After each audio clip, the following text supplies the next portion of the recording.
Alright, hey guys, here today working on a 1996 Nissan Maxima, and yeah, we're going to be doing a couple of things. So you might be noticing you're driving along and you take your foot off the gas and the revs kind of drop down. It kind of maybe shudders a little bit. Well, a couple of years ago I figured out there's a couple of reasons for that.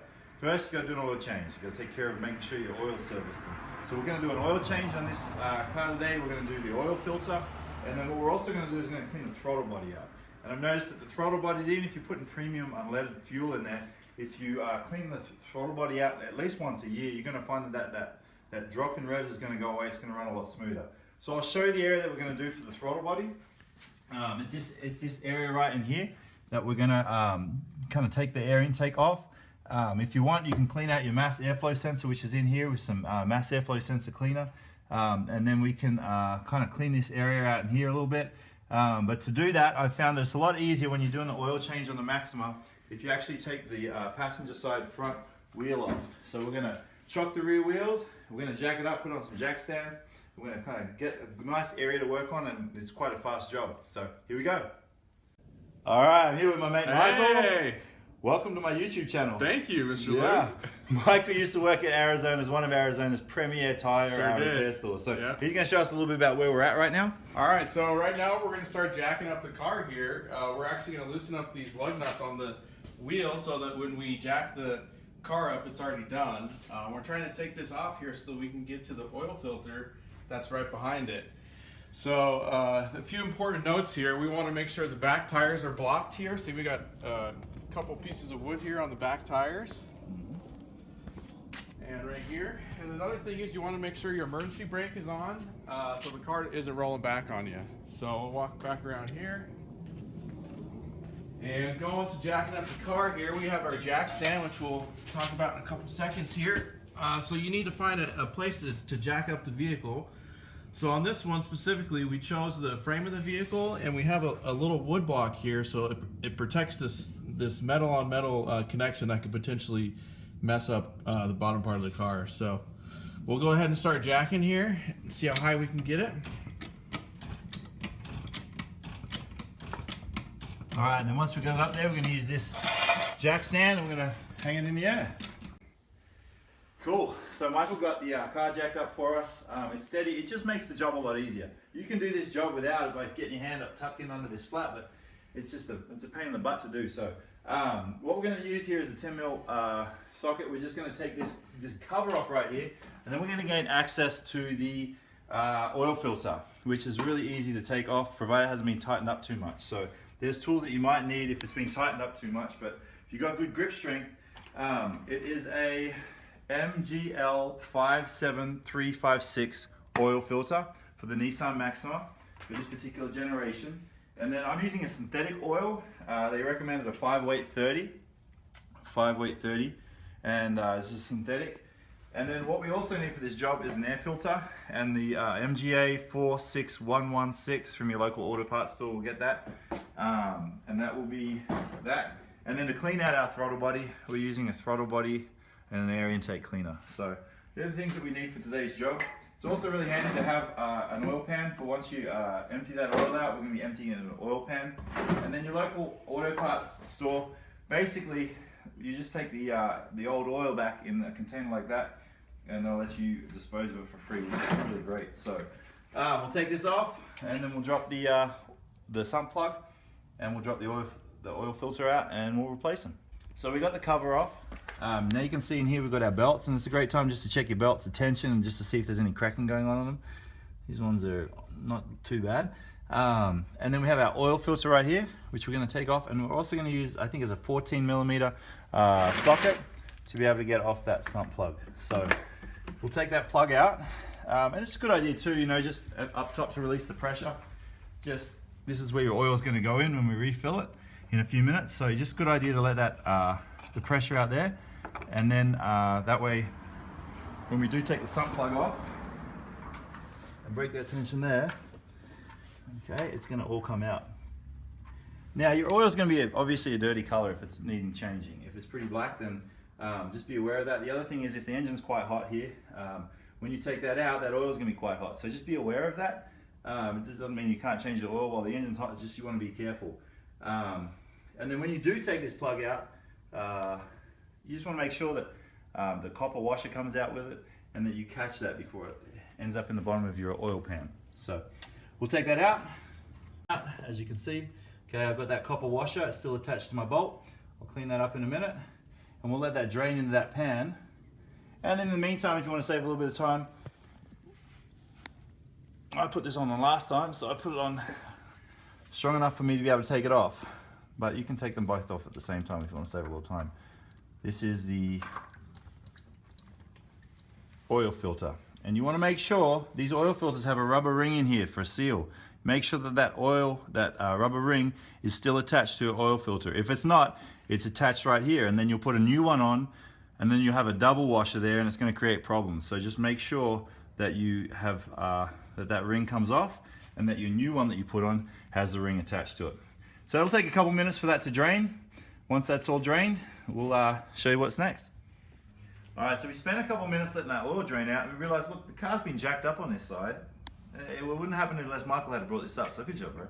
But we jacked this side of the car up, so it's all like tilting away from the sump plug here. So we got on the other side, we put the jack and the jack stand up on the other side, and we leveled it out and went a little bit higher, and it's still coming out. So one of the things, the last time I checked my oil, though, I was kind of like, oh, this looks a little sludgy. I was like, what's going on? I just changed the oil not too long ago. But what's happened is it was a lot of oil that was remaining in the bottom. So what we're going to do is we're going to let that drain, and it's kind of getting to the point where it's almost stopped draining. And then this car takes 4.2 quarts of oil.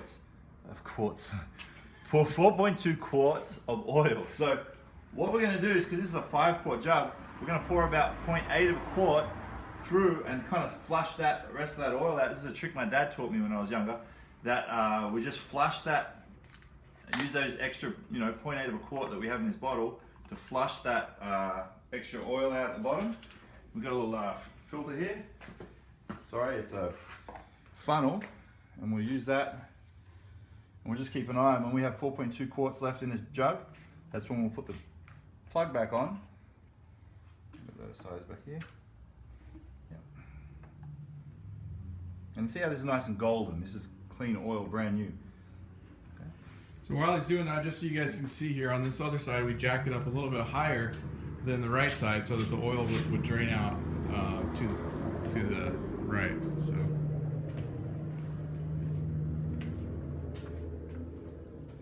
And if you take that camera down, you'll see it's coming out probably a little bit more golden than it was a few minutes ago.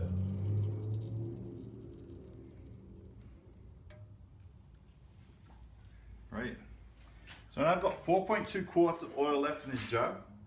Okay, once that's kind of drained through and flushed out all the rest of that oil in that sump pan, we're going to tighten that screw back up with that nut.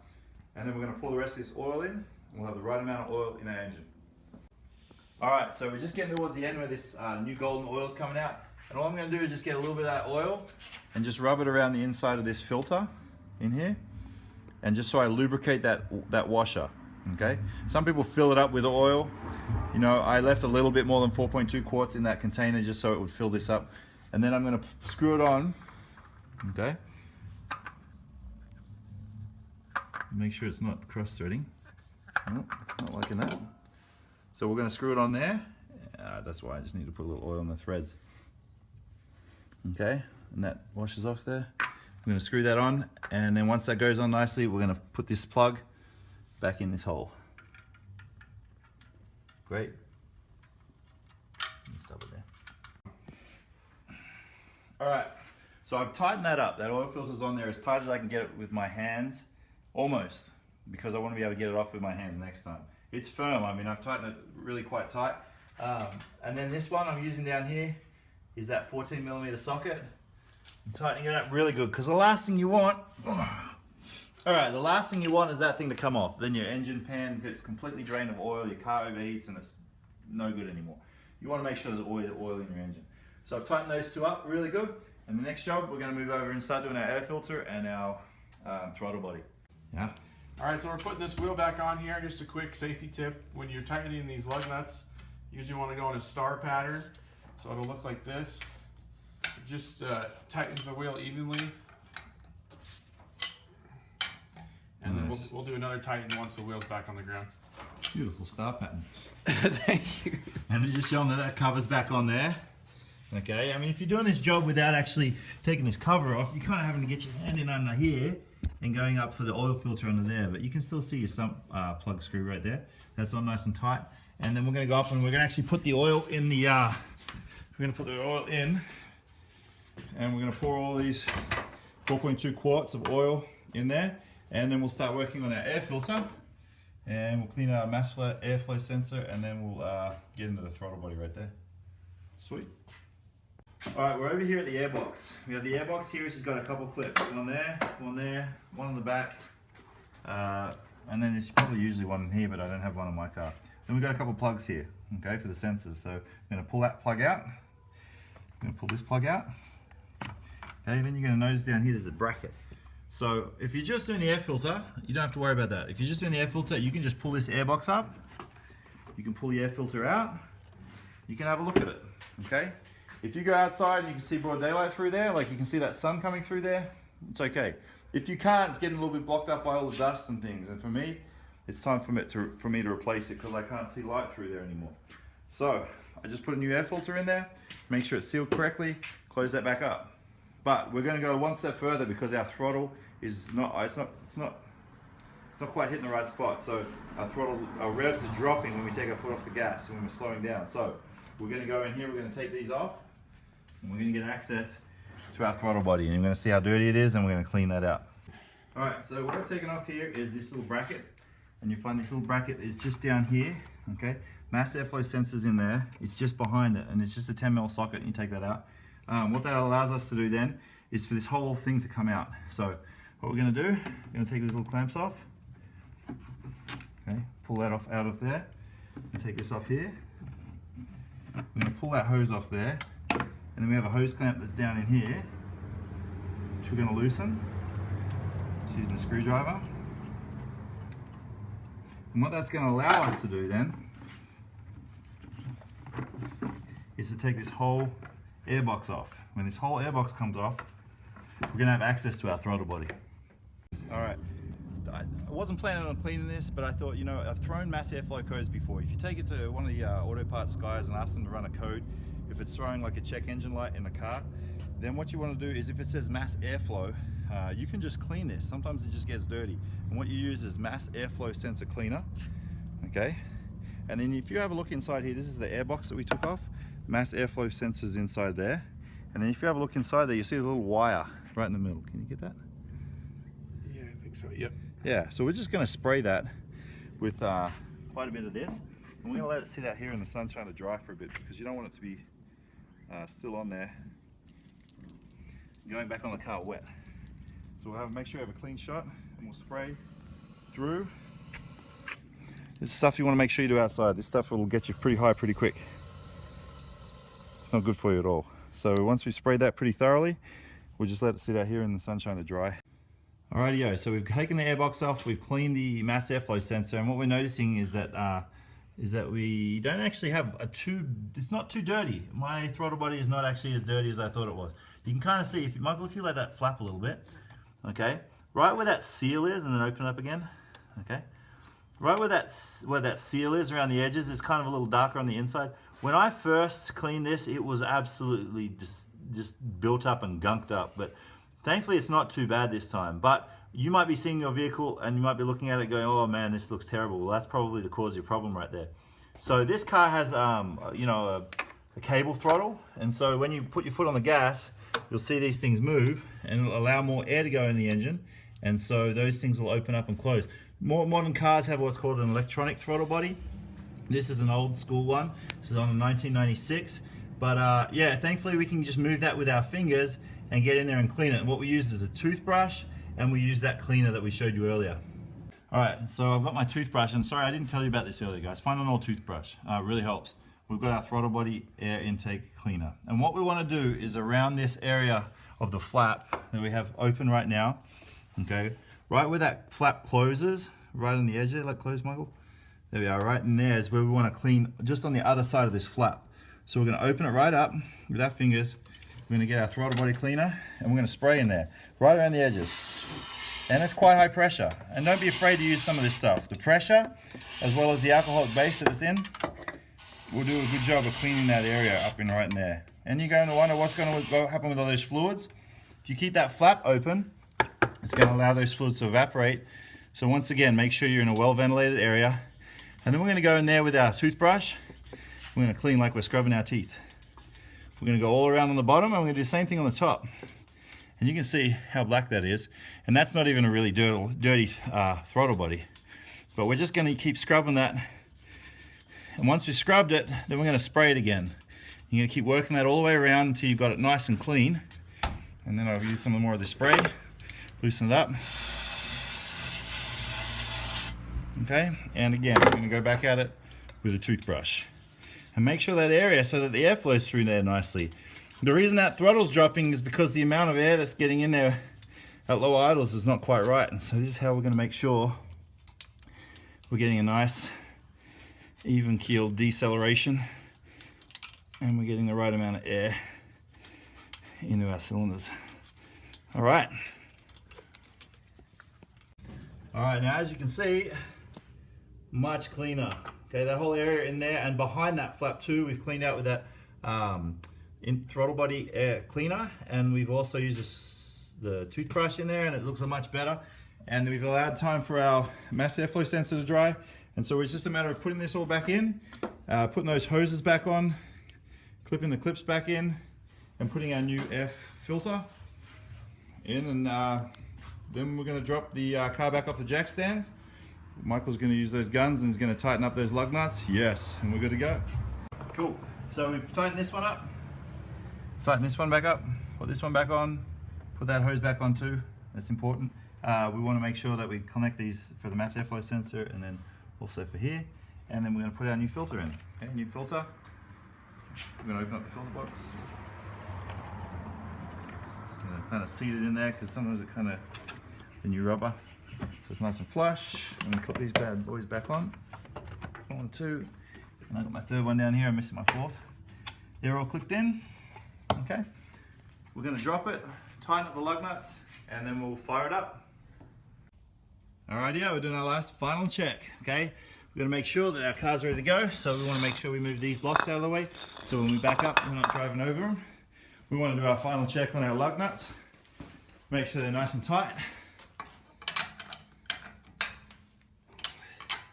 Using that nice star pattern.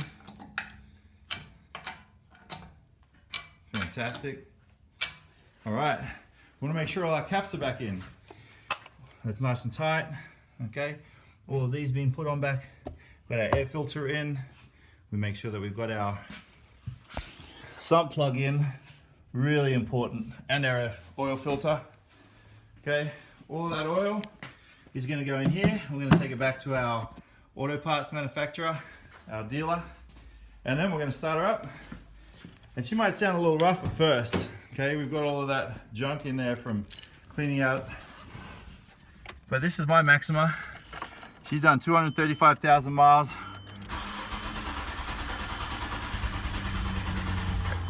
Okay, it never starts like that unless I clean out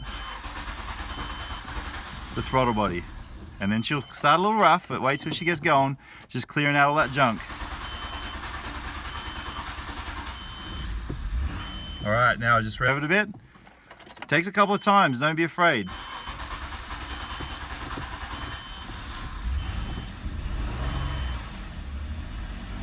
Just clearing it out, that throttle body.